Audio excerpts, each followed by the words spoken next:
बड़ी खबर अपने दर्शकों को बता देते हैं। बड़ा अपडेट, अब से कुछ ही देर में सरकार और सीजेपी के बीच बैठक शुरू होगी। और जैसा कि हमारे सहयोगी हिमांशु बता रहे हैं, जो ऑफिशियल्स हैं सीजेपी के, जो पदाधिकारी हैं वो पहुंच चुके हैं। सौरभ रांका, माफ कीजिएगा, सौरभ दास और आशुतोष रांका, जो कि 2 राउंड की बैठक पहले कर चुके हैं सरकार के साथ। जो डेडलॉक था वो खत्म हो चुका है और इसीलिए इस बैठक का बहुत मायना है। सरकार की ओर से जितेंद्र सिंह और जेपी नड्डा, जो कि इससे पहले भी बैठकों में शामिल हो चुके हैं, वो अब से कुछ ही देर में पहुंचेंगे और फिर उसके बाद बैठक शुरू होगी। 2 मांगे और हैं जो कि सीजेपी ने संभवतः आज एक नई मांग जोड़ी है कि वहां पर जो आरएएफ हैं और दिल्ली पुलिस के जवान हैं वो पब्लिक एपोलॉजी मांगे, साथ ही साथ कार्रवाई की जाए। कुछ जो जिम्मेदार पुलिस के अधिकारी हैं उनका इस्तीफा भी हो। क्या इस पर भारत सरकार तैयार होगी? क्योंकि मुआवजे की बात तो कल तक तकरीबन मोरल ग्राउंड पर मान ली गई थी, जो जानकारी मिल रही थी।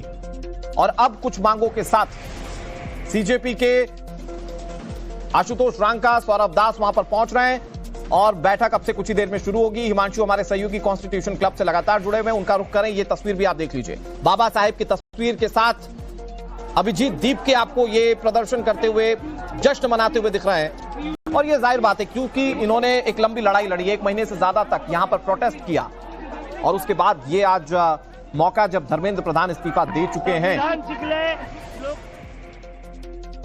अभिजीत दीप के क्या कह रहे हैं आगे आपको सुनाया जाएगा। हमारे सहयोगी हिमांशु हमारे साथ जुड़े हुए। अभिषेक, माफ कीजिएगा हिमांशु, सौरभ दास और आशुतोष रांका पहुंच गए, यही अपडेट है वहां से?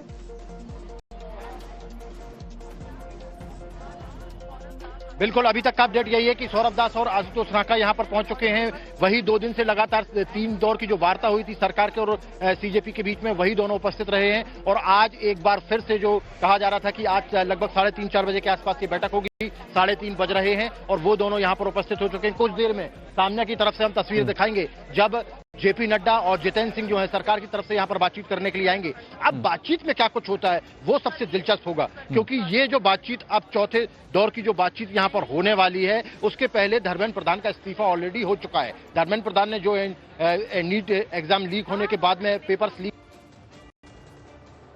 जो कुछ एचआरडी मिनिस्ट्री ने किया, शिक्षा मंत्री के तौर पर धर्मेंद्र प्रधान ने किया, वो भी उन्होंने अपने लेटर में लिखा। तो निश्चित तौर पर वो तमाम बातें जो हैं सरकार के प्रतिनिधियों की तरफ से, जो कांग्रेस जनता पार्टी के प्रतिनिधि उनको कही जाएगी। और उसके बाद में सबसे महत्वपूर्ण बात जो है वो यही है, सबकी निगाहें सिर्फ इसी बात पर टिकी हैं कि ये जो प्रोटेस्ट जंतर मंतर पर चल रहा है ये अब कब समाप्त होगा। तो पूरी उम्मीद यही जताई जा रही है कि आज जब सरकार के प्रतिनिधि और सीजेपी के प्रतिनिधियों के बीच में चर्चा होगी, चाहे वो कितनी भी लंबी चर्चा हो, लेकिन उसके बाद में रिजल्ट यही होना चाहिए। सभी लोग यही चाहते हैं कि छात्र जो हैं वो अपना प्रोटेस्ट खत्म करें, क्योंकि उनकी बेहतरी के लिए, एग्जामों की बेहतरी के लिए एक नया जो कानून बनाया गया था उसमें अमेंड किया जा रहा है। और उसके अलावा जो हमने देखा कि जो एचआरडी मिनिस्ट्री थे, शिक्षा सचिव थे, उनको भी हटाया गया। एनटीए से लगभग 47 लोगों को हटाया गया। तो लगातार जो कोशिश है वो हो रही है सरकार की तरफ से, प्रयास किए जा रहे हैं कि चीजों को ठीक किया जा सके। एक चीज और मैं जानना चाह रहा हूं आपसे, क्योंकि हमने ये देखा कि कैसे संसद मार्च के दौरान वहां पर उपद्रव, वहां पर हिंसा हुई थी। बहुत सारी तस्वीरें हमने देखी जिसमें पुलिसकर्मी भी पीटे थे। और आज सीजेपी इस एक ग्राउंड के साथ बातचीत करने जा रही है जहां पर उनकी मांग है कि एपोलॉजी हो, दिल्ली पुलिस की तरफ से एपोलॉजी हो, उनके रेजिग्नेशन हो। क्या इस पर सरकार गंभीर हो सकती है? क्या इस मांग को मान सकती है सरकार?